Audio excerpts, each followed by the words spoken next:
To feed a person on an all plant-based vegan diet for a year requires just 1/6 of an acre of land. To feed that same person on a vegetarian diet that includes eggs and dairy requires 3 times as much land. To feed an average U.S. citizen's high consumption diet of meat, dairy, and eggs requires 18 times as much land. This is because you can produce 37,000 pounds of vegetables on 1.5 acres, but only 375 pounds of meat on that same plot of land. I also learned the comparison doesn't end with land use. A vegan diet produces half as much CO2 as an American omnivore, uses 1/11th the amount of fossil fuels, 1/13th the amount of water, and an 18th of the amount of land. After adding this all up, I realized I had the choice every single day to save over 1,100 gallons of water, 45 pounds of grain, 30 square feet of forested land, the equivalent of 20 pounds of CO2, and one animal's life, every single day.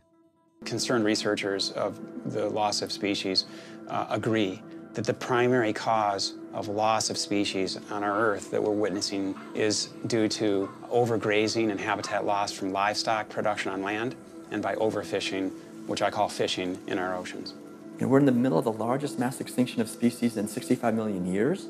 The rainforest is being cut down at the rate of an acre per second. And the driving force behind all of this is animal agriculture, cutting down the forest to graze animals and to grow soybeans, genetically engineered soybeans to feed to the cows and pigs and chickens and factory farm fish. 91% of the loss of rainforest in the Amazon area thus far to date, 91% that's been destroyed is due to raising livestock.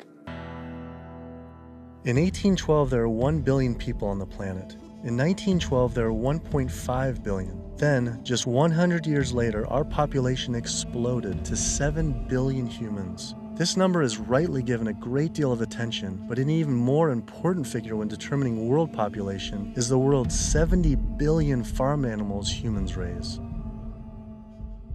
The human population drinks 5.2 billion gallons of water every day and eats 21 billion pounds of food.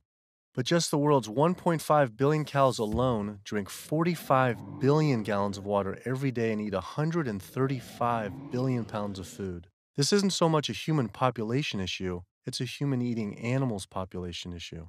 If we were to use the market guard model of raising animals, which requires 4,500 acres producing 80,000 pounds of meat, the average American eats 209 pounds of meat per year. If that was all grass-fed beef, only 382 people could be fed on their land.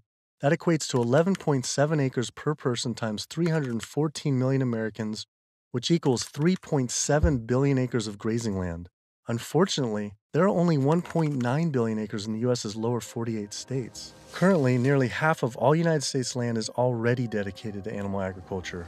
If we were to switch over to grass-fed beef, it would require clearing every square inch of the United States, up into Canada, all of Central America, and well into South America. And this is just to feed the United States' demand on meat. But that figure doesn't even take into consideration that much of that land isn't suited to graze livestock. We would have to convert all mountain ranges to grassland, clear ancient forests and national parks to grazing, and demolish every city just to make room to graze cows.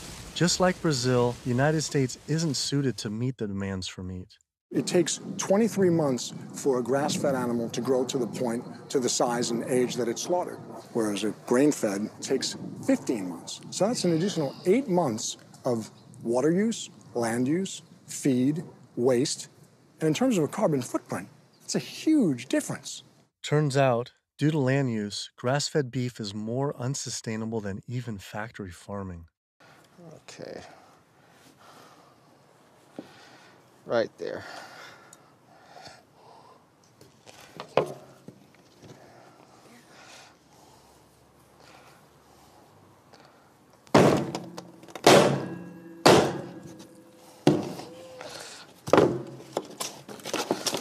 That's going to be a little gruesome. How could that still be alive? They're not. That's nerves, a nerve reaction.